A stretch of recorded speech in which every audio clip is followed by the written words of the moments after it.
Okay, go ahead. Take it away, Okay, Chef Dr. Mike. great. Thanks, Aaron. Hi, everybody. I am Chef Dr. Mike. I'm an interventional cardiologist. As Aaron mentioned, I've cooked professionally, and I currently combine those passions by teaching culinary medicine at the University of Montana, where I hold dual faculty appointments in the College of Health in our accredited Culinary Arts program. I also hold an assistant professor of medicine faculty appointment at the Kansas Health Science Center.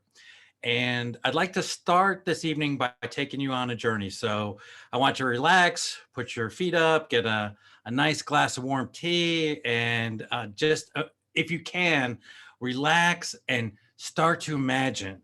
And imagine, if you can, a time before the internet. And if you can, go way, way back to days of blindingly, obscenely bright polyester, giant sparkling disco balls, and Farrah Fawcett t-shirts.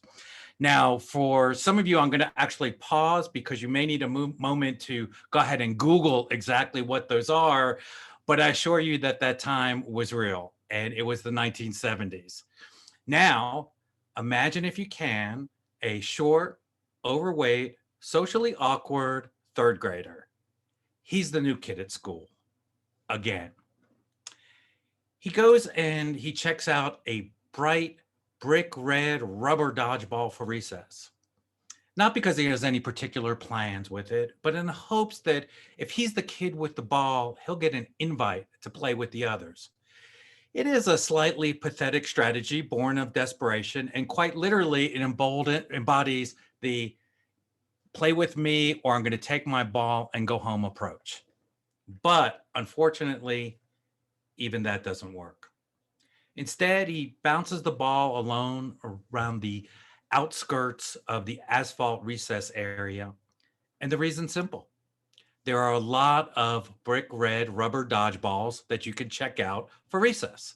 Including him in the game, even if he brings his own ball, is simply social currency he doesn't have to spend.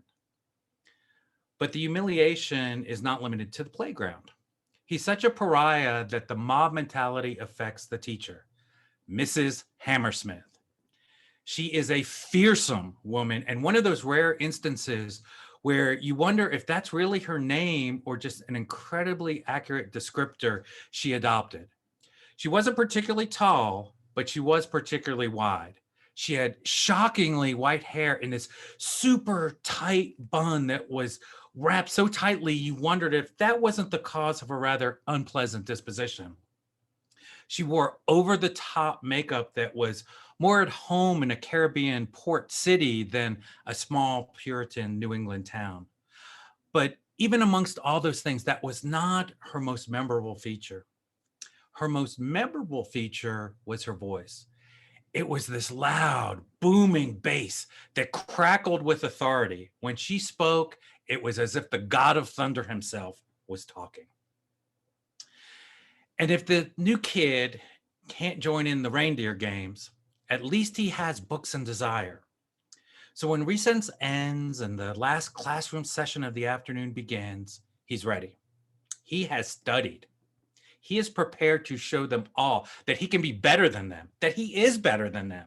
He will show them that he is smarter than all of them. He will show them he is the most intelligent person and knowledgeable person in the entire classroom. They will be forced to acknowledge that. And if they can't give him kindness, then they will be obliged to give him respect. So Mrs. Hammersmith booms out her questions on the lesson in ever increasing difficulty. Now, as long as someone else has their hand up and delivers the correct answer, she ignores him. But eventually his efforts prevail. There aren't any other hands up in response to her last question. And he knows this answer. He waits. He looks around and seeing no competition, he gets so excited, he's practically jumping from his seat like a real life Arnold Horseshack. Again, you can Google that if you need to. And Mrs. Hammersmith reluctantly settles her gaze, her icy blue stare at the only option left.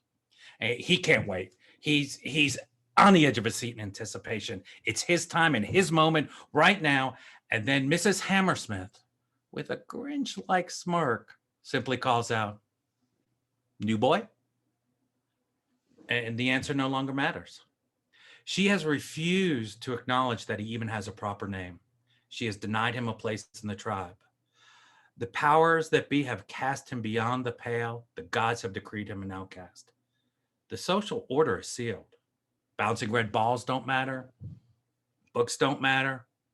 Answers don't matter. Nothing else matters. Cue Metallica. But not all is darkness. There is light with the ringing of the dismissal bell. I know because if you haven't guessed it already, that boy was me. When I got off the bus and finished the short walk home from school each day, my mom was there to greet me. And she would acknowledge me with a yell that almost always came from the kitchen where she would be that time of day. Even more fortunately for me, my mom was a darn good home cook. And invariably, she'd have cookbooks sprawled out on the table and looking to recreate some dish from Julia Child or the Galloping Gourmet. And it was there that she welcomed me with really the magic only a mom has. And in that space, she transformed our kitchen into a sanctuary. It became a temple of pleasant tastes and textures and smells that, as I think back now, still trip the light fantastic. As a young child, I often suffered from sore throats and ear infections. Apparently, when I was born, my ear canal did not develop quite properly and was much more horizontal, and thus I was predisposed to develop ear infections and would involve the sinuses, the throat, the whole 9 yards. It's something I'd eventually grow out of as my body lengthened and the eardrum canal would descend to a proper angle, but not before I suffered a ruptured eardrum.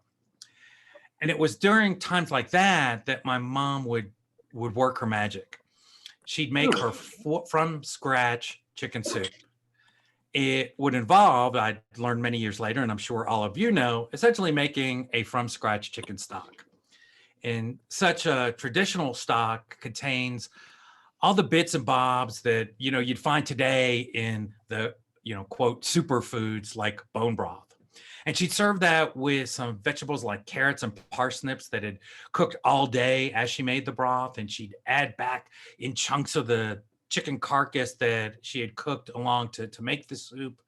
And she'd add some homemade dumplings. And all of this would come together in this bowl of heavenly, lovingly goodness that really I still can't even describe to you today. And I've tried to recreate that soup my entire life, and I make a pretty darn good chicken soup, but to be honest, it's nowhere near as good as my mom's, and it's not even close. And as I look back, you know, I realize that perhaps we can never know how or why certain things occur as they do. I don't know whether it's a mom's special sense, and you guys know what I'm talking about. It's the one where you're at some part of the house where she can't possibly see or hear you, yet she knows you're doing something that you shouldn't be doing. Or maybe it's just spirit gifting you a treasured moment. But somehow, on that impossibly worst day of all days, when I got home from school after Mrs. Hammersmith had christened me new boy and walked into the kitchen, there was a bowl of that chicken soup sitting on the counter waiting for me. I can't explain it. I just quote Han Solo and just look at you and say, never tell me the odds. And the question that arises out of this is, can a mother's love be an actual ingredient we consume in the food she makes for us? Are love and compassion consumable components? And I would suppose that some will argue that the hard science is still out on that question. But what there is no question about is that they are real effects on our personal food experience. And there is no doubt that they have very real consequences on our health and wellness. Culinary medicine, for me, comes from events and memories and experiences like that. And therefore, it's about shifting our perspective on the food experience and empowering ourselves to use that relationship with food as a foundation for health, wellness, and happiness. So I want to kind of stop the story there And I guess we could probably stop the recording and answer any questions that you have if you want to learn a little bit more about in depth about, what is culinary medicine, what are the specifics, and what do I mean by these things of actually including, love and compassion and mindfulness in the food experience, because culinary medicine is much, much more than simple nutrition.